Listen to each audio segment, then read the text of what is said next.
About 10 years ago, we got approached by one of the largest oral health care companies in America, a company you've probably heard of called Oral-B, and they said, look, we'd like a new kid's toothbrush because ours is starting to get commoditized. It looks like a lot of kids' toothbrushes out there, and you can't have that. We want to be special, right?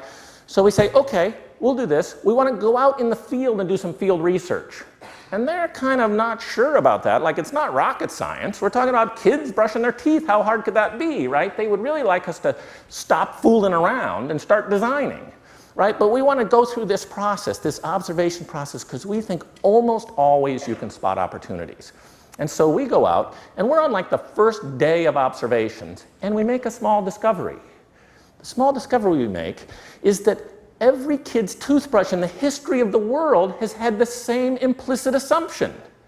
It's a logical assumption, it just isn't exactly right, which is the assumption always was parents have big hands, kids have small hands, and so when you want to make the kids' version, make it like the parents' brush, only smaller and skinnier.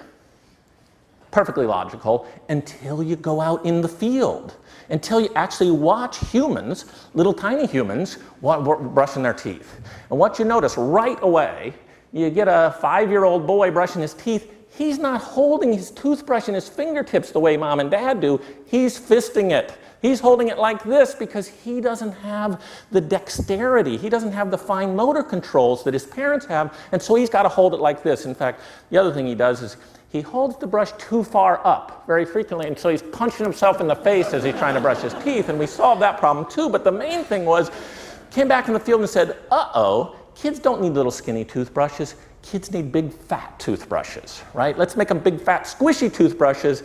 And you may have noticed, now every toothbrush company in the world makes these, but our client reports that after we made that little tiny discovery out in the field, sitting in a bathroom watching a 5-year-old boy brush his teeth, they had the best-selling kids' toothbrush in the world for 18 months. So when you think about power, when you think about, credibility, if you could go out in the field and do that observation and come up with that finding, and your company, your organization was the best in its field for 18 months afterwards, would that be worth it? I think that would be worth it. And so that's this message about think like a traveler, be an anthropologist, use your powers of observation, have that part of your brain turned up as high as you can all along.